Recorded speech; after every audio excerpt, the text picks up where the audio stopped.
जय श्री राम मित्रों, हम में से हर मनुष्य कहीं ना कहीं, हर सनातनी कहीं ना कहीं किसी न किसी भक्ति में लीन है और उस भक्ति में लीन होते हुए वो आनंद की प्राप्ति कर रहा है। लेकिन वो आनंद की प्राप्ति निरंतर बनी नहीं रहती। उसका मूलभूत कारण है भक्ति बिना ज्ञान के आगे बढ़ रही है। तो हमने अपने पुराने वीडियोस में भी बताया था कि अगर हम भक्ति को ज्ञान के साथ जिएंगे, मतलब भक्ति के साथ अगर ज्ञान भी लेके चलेंगे, ज्ञान को भी बढ़ाते चलेंगे, तो हम अपने विवेक का सही से प्रयोग कर पाएंगे और आने वाले जीवन के जितने दुख हैं, जितने कष्ट हैं और जितनी मुसीबतें हैं, उनका अच्छे से सामना करते हुए उनको हम पराजित करेंगे और फिर सुख की प्राप्ति करेंगे। तो सुख प्राप्त में निरंतरता बनी रहेगी। इसी निरंतरता को कंटिन्यूस करते हुए हम आप तक 4 ऐसे शब्द आपके ज्ञान कोश में बढ़ाना चाहते हैं जो पूरे सनातन के आधार के रूप में जाने जाते हैं। तो उन शब्दों पे हम लोग थोड़ा सा प्रकाश डालते हैं। पहला शब्द है साधक। एक भक्त जो है वो साधक है, वो साधना करता है अपने ईश्वर की।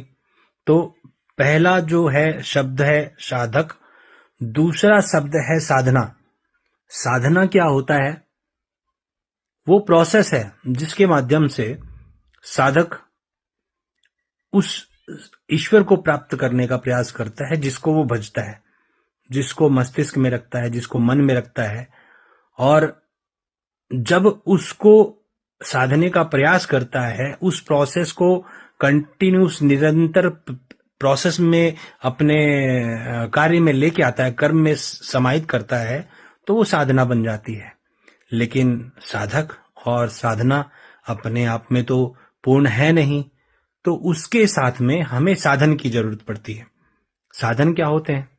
अब साधन समझते हैं। साधन होते हैं जैसे मेरे लिए, अगर मैं अपने आप को शरीर नहीं मानता, शरीर मानना भी नहीं चाहिए, क्योंकि शरीर मानने का मतलब ये है कि आप अहंकार की तरफ ग्रसित हो रहे हो, उसकी तरफ, अहंकार की तरफ आगे बढ़ रहे हो।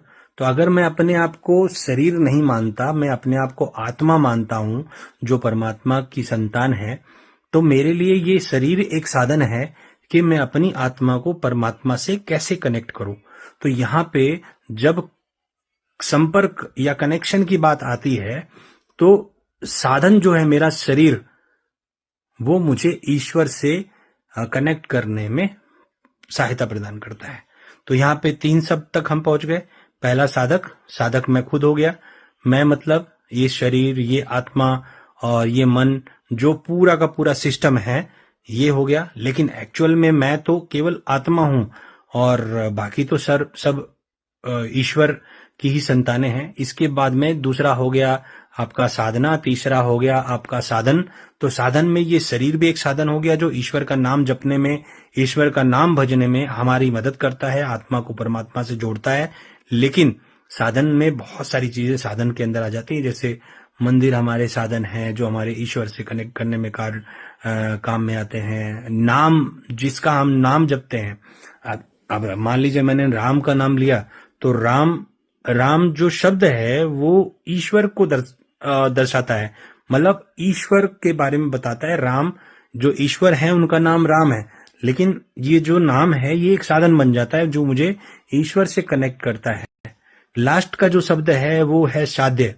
साध्य क्या होता है? वो ईश्वर, वो ब्रह्म जो सर्वत्र व्याप्त है, जो हर जगह पे समाहित है, वो ब्रह्म, वो साध्य कहलाता है। तो यहाँ पे जो 4 शब्द हैं मुझे अच्छे से अपने मस्तिष्क में डालने हैं, क्योंकि मित्रों अगर मुझे शब्द का ज्ञान नहीं होगा तो मैं अपने ज्ञान को और आगे नहीं बढ़ा सकता।